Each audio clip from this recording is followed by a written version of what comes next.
আলোপ সমাস সমাসে সাধারণভাবে পূর্বপদের বিভক্তি লোপ পায়, তবে কোনো কোনো ক্ষেত্রে তা হয় না। সমাস হওয়ার পর পূর্বপদের বিভক্তি আগের মতোই থেকে যায়, অর্থাৎ লোপ পায়। একে বলে আলোপ সমাস।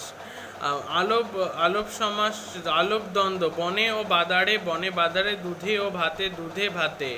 আলোপ তৎপুরুষ। প্রথমে আলোপ তৎপুরুষের মধ্যে আলোপ করণ। হাতে কাটা, হাতে কাটা। তেলে ভাজা, তেলে ভাজা। তাসের ঘর, তাস দিয়ে ঘর। আলোপ নিমিত্ত ভুলের জন্য মাসুল, ভুলের ভুলের মাসুল। ভাতের জন্য হাঁড়ি, ভাতের হাঁড়ি। আলোপ অপাদান ঘানির থেকে তেল, ঘানির তেল। আলোপ সম্বন্ধ টাকার কুমির, টাকার কুমির। মনের মানুষ, মনের মানুষ। আলোপ অধিকরণ গায়ে হলুদ, গায়ে হলুদ। আলোপ উপপদ খে চরে যা, খেচর। গায়ে পড়ে যা, গায়ে পড়া। আলোপ বহুব্রীহি হাতে খড়ি দেওয়া হয় যে অনুষ্ঠানে, হাতে খড়ি। মাথায় পাগড়ি যার, মাথায় পাগড়ি। হলুদ দেওয়া হয় যে অনুষ্ঠানে, গায়ে হলুদ।